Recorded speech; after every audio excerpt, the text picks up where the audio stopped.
C'est une grâce. Maintenant, qu'est-ce qui va se passer? Genèse 40, verset 1 à 8. C'est-à-dire qu'on va au chapitre suivant. On lui a donné une responsabilité. La relation est née. Le monsieur lui a confié une tâche. Il dit, surveille. Au point où on ne lui demandait même pas les rapports. Quelqu'un que tu ne connais pas. Ou bien Joseph était souvent en prison là-bas pour causer un peu lui. Ils ne se connaissent pas. C'est ça la grâce de Dieu. L'intelligence, la sagesse, l'esprit prophétique à Joseph va le conduire. Par la grâce de Dieu. On m'a confié quelque chose. Le monsieur là m'a confié quelque chose. Parce que j'accorde de l'importance à notre relation. Je vais prendre soin de ceux dont il m'a confié.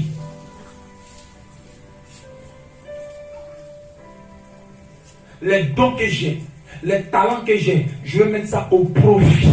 Je vais mettre ça à profit. Je vais mettre ça au profit des prisonniers. Les dons, je ne vais rien retenir en moi. Je ne vais pas garder les capacités que j'ai. Je ne vais pas bloquer les talents que Dieu m'a donnés. Parce que frère, tu dois savoir que les dons et les talents ne sont pas pour toi, c'est pour les autres.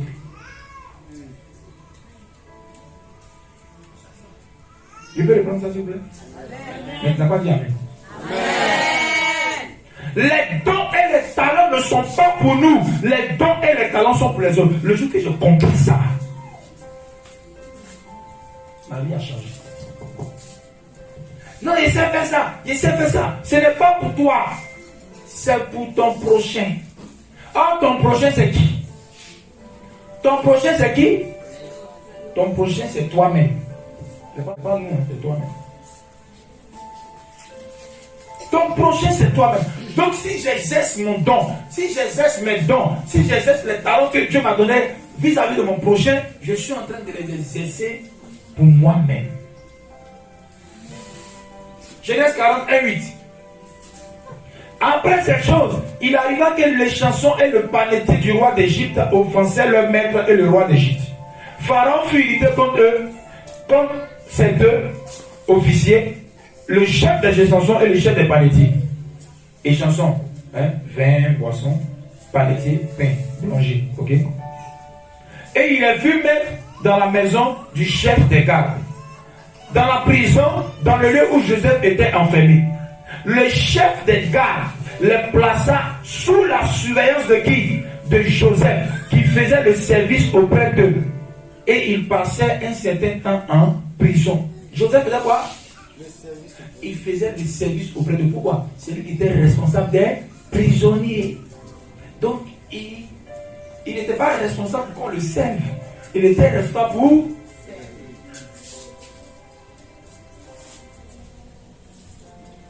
C'est ça que je vous dis. Un serviteur de Dieu ne peut pas être vrai serviteur de Dieu tant qu'il ne sait pas les brebis. La capacité véritable d'être serviteur de Dieu, c'est de servir les brebis. Un véritable serviteur de Dieu est un serviteur des hommes. Mais qu'est-ce que nous constatons? Avec Dieu, nous sommes petits. Avec les hommes, on se joue au gangala. Alors que moi, j'ai été employé pour vous. Moi, j'ai été employé pour vous servir. C'est qu'ils sont en train de faire, ils sont en train de vous servir. Ils sont en train de m'occuper de vous. Ça ne s'arrête pas ici. Dieu seul sait jusqu'à où ça va. Et toi-même, tu sais jusqu'où ça va. Je ne suis pas un gourou sur vous. Je ne suis pas un patron sur vous. Non. Je suis un serviteur. Serviteur de Dieu, servant de Dieu, mais qui ne sert pas les hommes. On t'a établi responsable. Joseph a été établi responsable des prisonniers. Il les sert. Toi, tu as été établi responsable d'une œuvre. Tu te sers. Parce que servir et se servir sont deux choses différentes. Servir et se servir sont deux choses différentes.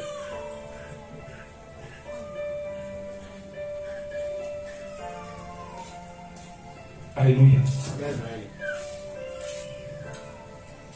Pendant une même nuit, les chansons et le panetier du roi d'Égypte qui étaient enfermés dans la prison eurent tous les deux un songe, chacun le sien, pouvant recevoir une explication distincte. La Bible précise que les songes que les deux frères ont eu, les deux messieurs ont eu, pouvaient avoir des explications. Alors que toi et moi, tu sais, toi et moi, nous savons que Joseph a ce don-là, ce talent-là de faire quoi? De faire quoi? D'interpréter les songes. Vous imaginez Joseph qui n'accorde pas de l'importance aux relations humaines, qui nous considère, ce sont des prisonniers. Moi, ici, les responsables, s'ils sont en prison ici, ils n'ont aucune valeur. Peu importe qui ils sont, une fois que tu arrives ici, tu n'as plus de valeur. Ce n'est pas la peine que je m'intéresse à eux. Non. Il a un talent, un don de Dieu d'interpréter les songes. Mais regardez ce qui va se passer. Joseph étant venu le matin vers eux, les regarda et voici, ils étaient tristes. Ils étaient comment? Je ne t'entends pas. Ils étaient comment? Ils étaient tristes. Alors il questionna les officiers de Pharaon qui étaient avec lui dans la prison de son maître et leur dit, écoutez, il regarda. Ils étaient tristes. Il a remarqué. Il a remarqué. Attends, je suis en prison pour que je n'ai rien fait. Mais moi, il m'assoit pour réfléchir à mon sort.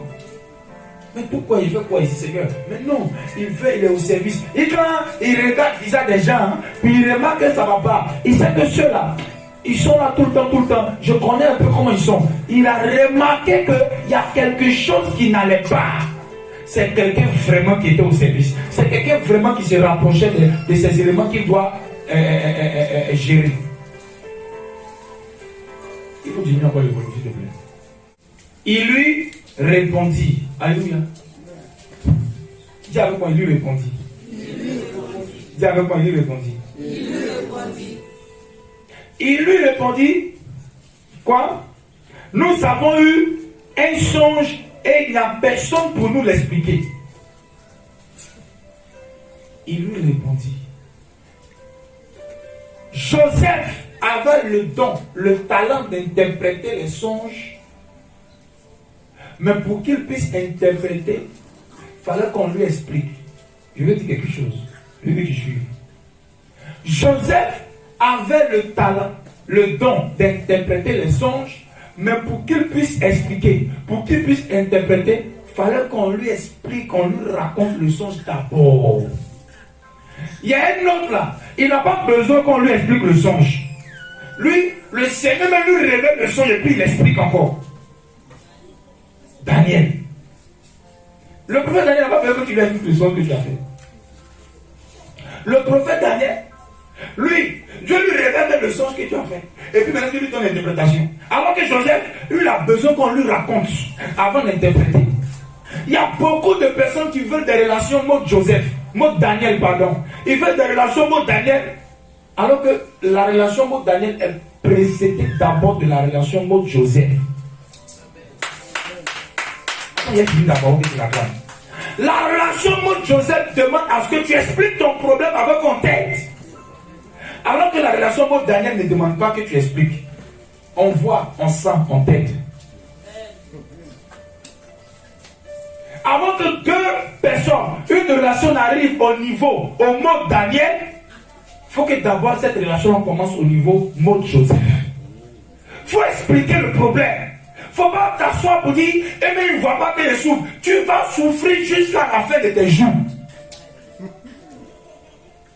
Mais le pasteur, il est prophète, non? Lui, il ne voit pas qu'il y a un problème. Ah, attends, il faut t'asseoir. Mais il me s'est assis auprès du frère. Il ne voit pas que mon visage a changé. Joseph leur demandait, pourquoi vous êtes comme ça? Ils disent, ils ont répondu, on a fait des songes qu'on n'arrive pas à comprendre. Ils ont expliqué le problème. Toi, tu as le problème, tu n'expliques pas et tu veux que les gens devinent et puis on vient t'aider. Tu es un menteur. Pour que Quelqu'un ne te demande pas ce que tu as. Et puis t'aides là. Il faut que votre relation soit à un niveau. Moi, Daniel. Alors qu'un Joseph et Daniel, il y a des siècles et des siècles. Amen.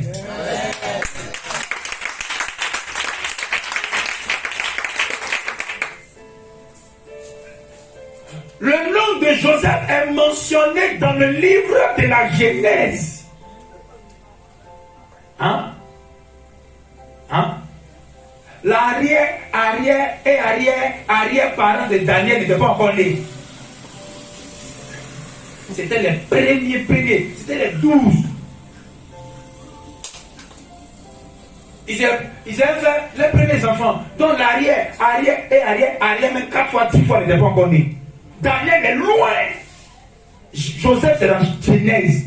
Daniel, c'est dans le livre de Daniel, dans les prophètes là-bas. C'est même pas la loi. Daniel n'est même pas dans la zone de la loi. Daniel est dans la zone des prophètes. Alors que Joseph est dans Genèse. Il y a un écart. Ça veut dire qu'une relation commence d'abord en mode Joseph, avant d'arriver en mode Daniel. C'est parce qu'au début, on s'est expliqué les problèmes. Notre relation arrivée à un certain niveau. En ce moment-là, quand on est en mode Daniel, je n'ai pas besoin de te demander, tu as quel problème? Moi-même, je sens, je sais qu'il y a un truc qui te fatigue. Parce qu'on a une relation à un certain niveau. C'est pour cela, à un moment donné, Dieu ne demande pas que tu ouvres ta bouche. Quand il dit dans ton esprit, papa, voilà, il dit, mon fils, calme-toi. Et viens agir. Mot Daniel.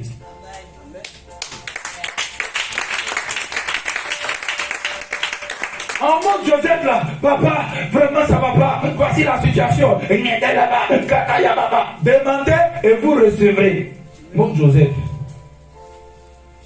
À un moment donné là, Dieu même anticipe sur tes problèmes. Avant que le problème naisse, il a déjà trouvé la solution. Quand le problème vient, tu gères en même temps. Arrêtez de vous asseoir et de garder vos problèmes dans vos cœurs. Vous allez vite mourir, hein? Ulcère, hypertension, hypotension, tout ça, diabète, ça va vous tuer. Alors que Jésus est là. Tu as quelle relation en mode Daniel ici? Tu as quelle relation? Ça commence par le mot de Joseph. Il faut d'abord expliquer. Et puis on va t'aider. Si Dieu le permet. Il ne faut pas t'asseoir pour dire qu'on n'a qu'à imaginer. On n'est pas encore au niveau de Daniel. C'est Daniel, lui. Le roi dit, tu as un problème, va voir le frère.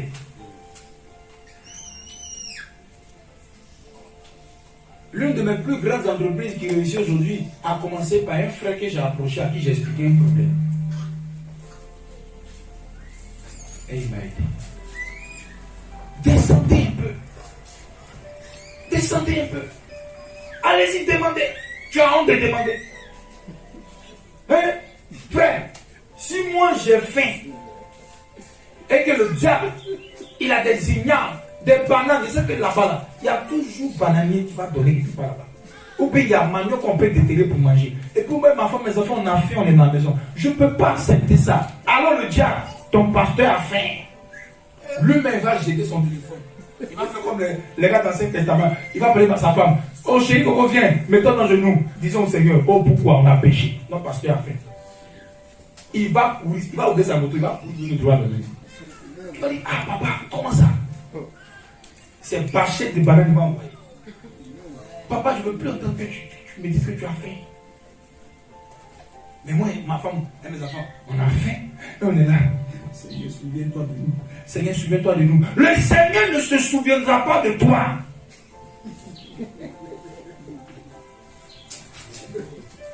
Vous pensez que c'est de l'amusement? Il ne va pas se souvenir de toi. Il faut faire je sais. C'est ton problème. Il ne va même pas te regarder. Il a mis des hommes et des femmes autour de toi pour que, en vous s'aimant les uns les autres, vous puissiez vous entraider les uns les autres. Amen. Dans la même, je parlais. Il a fait en sorte qu'un être humain ne puisse pas vivre seul. Toi, tu dis non. Toi, tu as part. Toi, tu es un homme à part. Tu peux vivre seul. Tu vas mourir seul. Tu vas souffrir seul. Tu vas faire seul. Personne ne va venir t'épauler. Tu vois, quand tu vas voir quelqu'un t'approcher, tu vas penser qu'il vient t'aider. Il vient te saluer. Quand quelqu'un va venir, certainement, il va faire quelque chose pour moi. Il s'en va. tu seras délaissé. Pourquoi? Tu es en relation mode Joseph. Explique ton problème. Explique ton problème. Pourquoi vous voulez souffrir? C'est parce que vous méprisez les autres. C'est parce que vous ne respectez pas l'autre. C'est parce que vous ne regardez pas l'autre comme une grâce pour vous. C'est pour ça que vous êtes assis là. Vous voulez que les gens devinent vos problèmes. Je ne peux pas deviner ton problème. Je ne peux pas deviner ton problème. Les gens pour qui je peux deviner leur problème, ils ne sont pas nombreux. Ils ne sont pas nombreux. Je ne peux pas deviner ton problème. Si tu ne peux pas avoir l'humilité d'ouvrir ta bouche pour expliquer ton problème, tu vas souffrir. Tu vas souffrir. C'est parce qu'on n'enseigne pas ces choses-là que souvent, il y a des gens qui meurent cadeau. Il y a des gens, ils pourraient vivre encore 60 ans. Ils sont morts tôt. Pourquoi? Parce qu'ils n'ont pas compris qu'on explique son problème avant qu'on donne aide. Alléluia. Amen. Moi, ma femme, quand elle a besoin d'argent ici, elle n'a même pas besoin d'ouvrir sa bouche. Alléluia. Amen. Elle n'a même pas besoin, chérie, il y a besoin d'argent. Elle n'a pas besoin. Je la connais. Je la connais. Quand aussi il y a besoin, c'est qu'il y a besoin. Il n'y a pas besoin, chérie. Vraiment.